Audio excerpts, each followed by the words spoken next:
This Saturday we will witness an absolutely huge encounter as Ireland take on Scotland, with the Scots looking to completely rip up the script in Pool B and cause a huge upset by knocking either Ireland or South Africa out of the Rugby World Cup. Now this is far easier said than done, as for Scotland to qualify for the knockout stages it would mean they would have to beat Ireland by 8 points, meaning they'd beat Ireland and deny them a bonus point. And in order for the South Africans to be knocked out of the Rugby World Cup, this is where things get a bit ridiculous, but it's still mathematically possible. It would mean both sides would have to score 4 tries, thus get a bonus point each, and then Scotland to win by 21 points, I believe. So you can really see how important it was in the sort of the lesser games in the tournament against some teams in which teams were expected to beat, to really rack up the points difference, as ultimately this is where it comes in. Both teams have named really, really strong starting 15s with some good players off the bench as well. Now, that Ireland side is absolutely stacked, just like the Scots, but there's a couple players that have been excluded. I mean, on the Irish side, Ian Henderson comes in for James Ryan. I'm not too sure why this is. Maybe I've missed something. Maybe it's a slight injury, or maybe the Irish are just looking to get some game time minutes into Ian Henderson. Now, you've seen the combination of Tadhg Beirne and James Ryan feature a lot, with a lot of game time minutes between the two, which is obviously good for gaining experience and really building the chemistry between the locks. But in terms of vulnerability to injuries or something like that, it's important to have a replacement in which can fit in seamlessly. Now, Ian Henderson is an absolutely quality operator, and it'd be important for him to get some game time minutes. Even if he's just coming off of the bench, you do not want your players rusty, so game time minutes is huge for him. On the Scots side, Gregor Townsend has named a really strong Scottish side. Both Ireland and Scotland throughout the tournament have really been consistent in their selections. They don't tend to deviate from the sort of starting 15 awfully much. I'd say Ireland have pretty much kept the same starting 15 throughout the tournament, which is really perfect in terms of getting game time minutes into your key players and really getting them on form. And the Scots have largely done the same. Now that'll mean it should be a really good close encounter with both teams hitting form going into this game. Now, just to preview the team slightly, if you look at the front rows on both sides, really, really strong. Now, the Irish front row, especially with Sheehan coming in my opinion, is the best or in the top 2 in the world. I mean, South Africans would love to debate how their front row is in comparison to the Irish. I'm sure that say theirs is far better, where in reality, I'd say it's very, very close. And on the Scottish side, a really solid front row as well. Schoeman is there. I mean, he's a fan favourite for Scotland and adds a lot to the Scots game in terms of ball carrying outside of the scrum time. And Fagerson on the other side as well adds some really good stability in the scrum.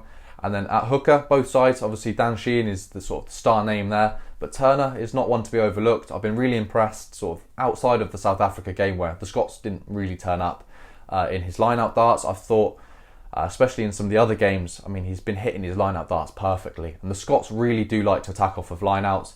Russell, when he gets that fast-paced ball off the top of a line-out, hitting the middle or the back, it provides a really strong platform for the Scots to attack. So if you look into the second rows with sort of Beirne and Henderson, as I've mentioned, it'll be really imperative for them to get up in the air and disrupt some of that Scottish line-out ball.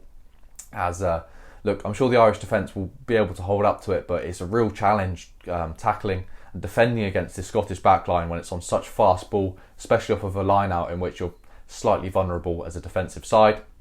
So I've mentioned the Irish locks. The Scots have got a really good set of locks themselves, in Gray and Gilchrist. Been really impressed with Gilchrist as well. I thought Gray usually gets a lot of the plaudits, but Gilchrist has been really good in terms of his leadership. I've seen him sort of grow in terms of his contributions to the team in that respect.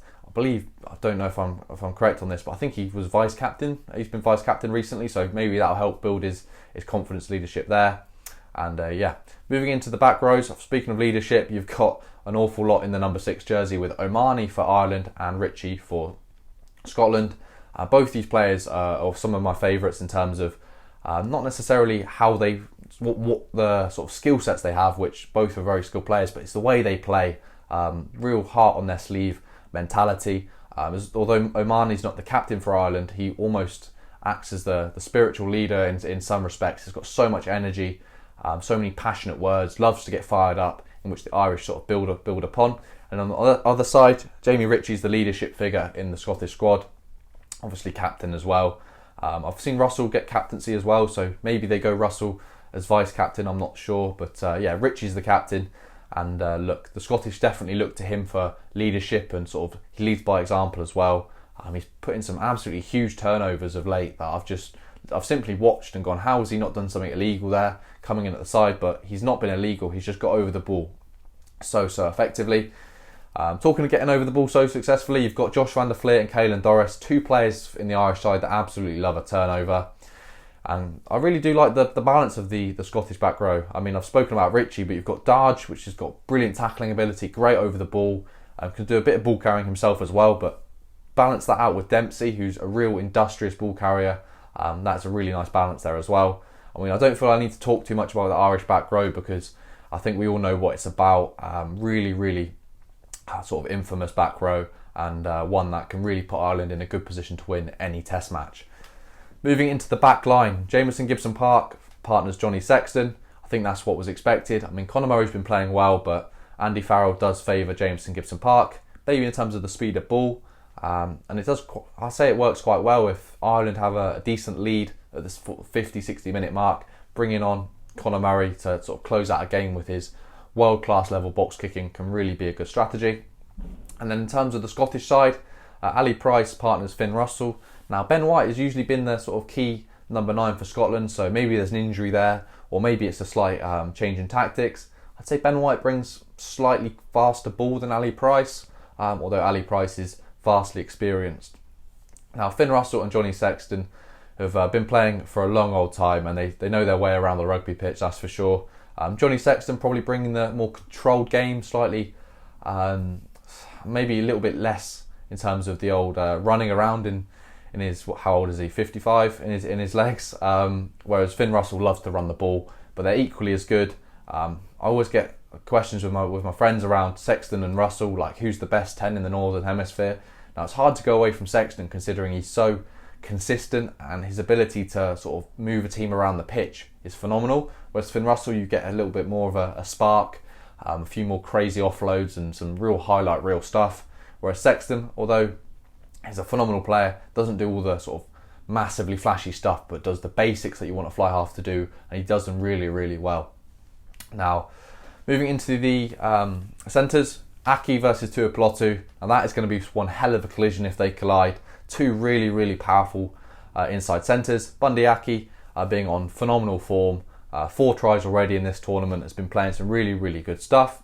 Tuipulotu, I feel like his form's slightly faded going into this tournament, but in the Six Nations he was phenomenal, and his partnership with Hugh Jones as well is really good. They really work well together. They've got a real good connection in terms of that they seem on the same wavelength. I mean, as Scotland scored against England in the opening match to the Six Nations, just slight deft touches like kicks in behind, and they can really read the other player considerably well.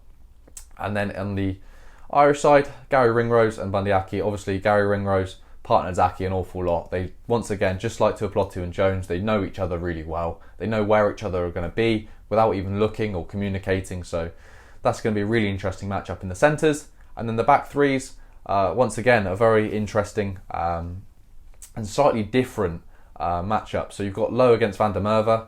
Duhan van der Merwe is just so powerful. So when I say it's an interesting matchup, there's opportunities to create mismatches here. I mean, if you put Duhan van der Merwe in a 5 metre channel running at Matt Hansen, you'd definitely favour Duhan van der Merwe.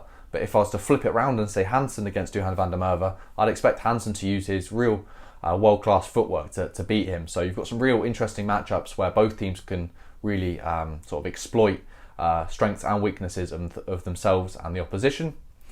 James Lowe obviously gives the Ireland the point of difference with his huge left boot. Offers a real nice sort of exit strategy with Johnny's right boot and then James Lowe's left boot. And in terms of the other wing for Scotland, Darcy Graham. Now, I've spoken about Hansen's footwork. Graham probably takes footwork to a slightly different level. Amazing feet. And we saw him score some really good tries in their last outing against Tonga, I think it was. Oh no, maybe that was the match before. But some really good feet from Darcy Graham. And look, it'll be interesting to see if he can bring the same sort of form onto what is sort of a world-class test match level. Look, I don't want to discredit Tonga, but as Ireland showed, it's easy to look good against Tonga and potentially harder to look good against themselves or sort of a South African side. So it'll be interesting to see how that goes.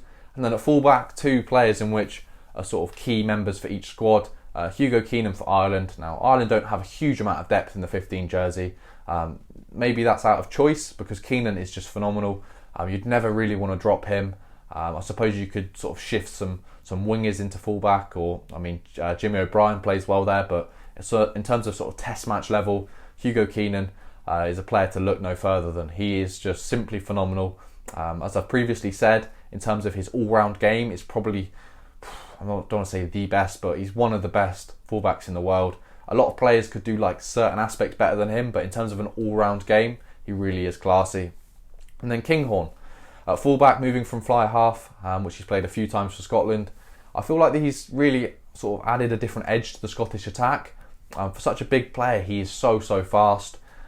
He's got a huge boot on him as well. Maybe I'd love to see a kicking competition between James Lowe and Blair Kinghorn. I'm sure most of the balls in the kicking competition would leave the stadium because they both have absolute cannons on them. And look, those are the two teams. It's looking to be a really strong and feisty game up front with some real finesse in the backlines. I'm not going to go through all of the benches for each team, but some key sort of inclusions from Ireland. I'd say Kelleher coming off of the bench. I'm sure they want to get some minutes into Kelleher just to build his confidence back up. Not that he's necessarily a player to get sort of mentally damaged, but in terms of the fact that he struggled against South Africa, it'll be good for him to get some confidence back. And then Jack Conan, probably going to come on for Omani, keep Doris on the pitch, adds an extra ball carrier in there, which will be really effective. And I've mentioned Murray and Crowley off the bench as well. On the Scottish side, Ewan Ashman is the replacement hooker. Now, I really like the sort of balance there. Ashman is sort of a real, I don't want to say this, but he's a Dan Sheehan mould, if that makes sense. He's very explosive. Obviously nowhere near the level of Dan Sheehan. I'm not trying to make that comparison, but he really does fit into the mould of a modern hooker.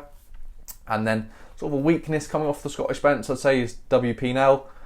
It's important that Fagerson stays fit because I've always felt when WP Nell comes on, there's always a slight issue at scrum time. WP Nell is getting on in age now, so I don't want to be too critical, but that's definitely sort of plays into it. And then Crosby in the back row can come on for Scotland to add something slightly different to that of Ritchie and Darge. I presume Ritchie will play the whole game. You kind of want to keep your captain on. And in terms of the backs, I believe Scotland have actually gone for a 6-2 split in this game, with George Horne and Ollie Smith being the only two backline replacements.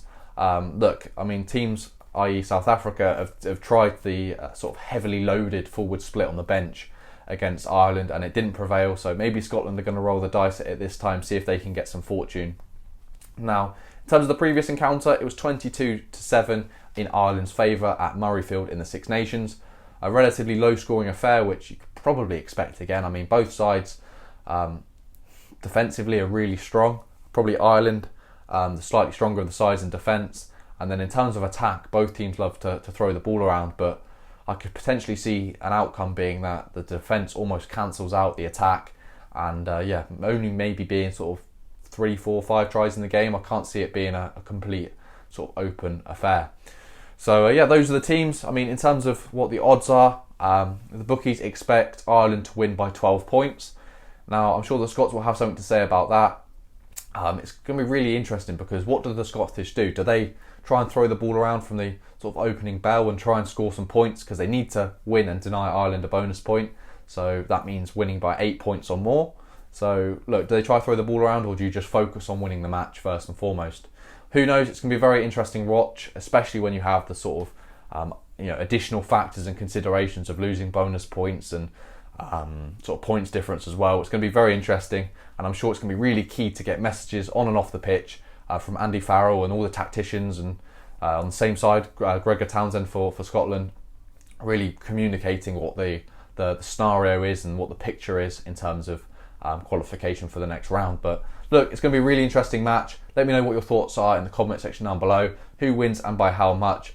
Put your score predictions in the comments so they're locked in, so you can't change them, and then we can reflect after the game. Personally, I'm really looking forward to the match.